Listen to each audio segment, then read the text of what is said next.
Mexican rice bowl ఎలా చేసుకోవాలో చూద్దాం ఫ్రెండ్స్. చూసారా ఎంత కలర్ఫుల్గా ఉందో, చూస్తేనే తినాలనిపిస్తుంది కదా. దీని క్యాలరీస్ కూడా 450 అండ్ ప్రోటీన్ కూడా 77 గ్రామ్స్ ఉంది.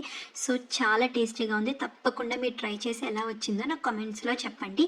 సో ముందుగా దీనికి కావాల్సినవి స్వీట్ కార్న్, టమాటోస్ కట్ చేసి పెట్టుకున్నాను. గాకమోలే ఆల్రెడీ మన పేజ్లో ఉంది, ఎలా చేసుకోవాలో ఆ డిస్క్రిప్షన్ బాక్స్లో మీకు లింక్ అనేది పెడతాను ఫ్రెండ్స్. ఇంకా బీన్స్, ఇంకా రైస్, చికెన్, కొత్తిమీర అండ్ అన్నీ తీసుకుని పక్కన పెట్టేసుకోండి. ఇప్పుడు చికెన్ని 250 గ్రామ్స్ చికెన్ తీసుకున్నాం కదా. 250 గ్రామ్స్ చికెన్ని కొంతమంది రా చికెన్ ముట్టుకోవడం మాకు ఇష్టం ఉండదు అంటారు కదా, అలాంటి వాళ్ళ కోసం అండి ఇలా ఈ రకంగా కూడా మ్యారినేట్ చేసుకోవచ్చు. జిప్ లాగ్లో చికెన్ వేసేసుకుని ఆ గార్లిక్ని క్రాష్ చేసి అందులో వేసుకోండి. వేసుకున్న తర్వాత ఇంకా సాల్ట్ అండ్ పసుపు, కారం కూడా వేసుకుని ఇంకా కొంచెం పెప్పర్ కూడా వేసుకోండి. నేను ఇక్కడ అడోబీ సాస్ అనేది యూస్ చేశానండి. సో చేసుకుని చూసారు కదా, ఇలా జిప్ లాగ్లో వేసేసి దానికి సీల్ చేసేసి మంచిగా కలుపుకొని పక్కన పెట్టుకుంటున్నాను. ఇంకా ఇప్పుడు మనం ప్యాన్ తీసుకుని ప్యాన్ బాగా వేడెక్కిన తర్వాత ఆయిల్ అనేది చూసారా, నేను చాలా తక్కువ స్ప్రే చేశాను, అసలు ఆయిల్ లేకుండా చేద్దాము అని చెప్పి.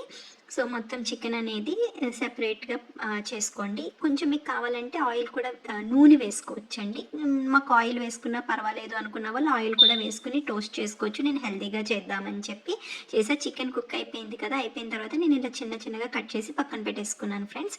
సో ఇప్పుడు మనం రైస్ కుక్ చేసుకున్నాం కదా, రైస్ కుక్ చేసుకున్న తర్వాత ఆ రైస్లో కొంచెం కొత్తిమీర, లెమన్ జ్యూస్ అండ్ సాల్ట్ వేసేసి కలిపేసుకుని పక్కన పెట్టుకుంటున్నాను. ఇంకా దాంతోపాటు మనం స్వీట్ కార్న్ కూడా ఉంది కదా, ఆ స్వీట్ కార్న్లోకి కొంచెం కొత్తిమీర, ఉల్లిపాయలు అలాగే కొంచెం లెమన్ జ్యూస్ వేసుకుని కలుపుకొని పక్కన పెట్టేసుకోవాలి.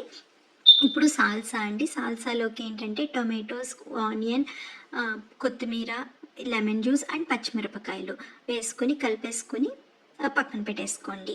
ఇప్పుడు మనం రైస్ బౌల్ కదా, ఈ రైస్ బౌల్లో తీసుకుని దానిపైన లెట్టిస్ వేసేసుకోండి. అలా లెట్టిస్ మంచిగా సర్దుకొని లెట్టిస్ వేసుకున్న తర్వాత మనం బ్లాక్ బీన్స్ ఉన్నాయి కదా, బ్లాక్ బీన్స్ నేను ఆల్రెడీ పెట్టుకున్నానండి. సో బ్లాక్ బీన్స్ని వేసేసుకుని ఇంకా స్వీట్ కార్న్, సాల్సా కూడా వేసుకోండి. ఇంకా ఇప్పుడు మనం చికెన్ని చేసుకున్నాం కదా, ఆ చికెన్ని కూడా వేసేసుకుని పక్కన పెట్టేసుకోండి. ఇంకా ఇప్పుడు మనం గాకమోలే ఉంది కదా, గాకమోలే ఆల్రెడీ నేను ఇదివరకు గాకమోలే ఎలా చేసుకోవాలో నేను సలాడ్స్ చేసినప్పుడు చూశాను. చూడకుండా ఉంటే వన్స్ బ్యాక్ వెళ్ళి ఒకసారి ఆ వీడియోని అయితే చూడండి, డిస్క్రిప్షన్ బాక్స్లో పెడతాను. ఇంకా చీజ్ అండ్ సాస్ వేసుకుని తింటే చాలా టేస్టీగా ఉంటుంది ఫ్రెండ్స్, చాలా ఎమ్మీ ఉంటుందన్నమాట. తప్పకుండా మీరు ట్రై చేసి నాకు ఎలా వచ్చిందో కామెంట్ సెక్షన్లో అయితే చెప్పండి ఫ్రెండ్స్. మరిన్ని వీడియోస్ కోసం please do subscribe to my channel friends. అసలు మర్చిపోకుండా ట్రై చేసి నాకు ఎలా వచ్చిందో కామెంట్స్లో చెప్పండి.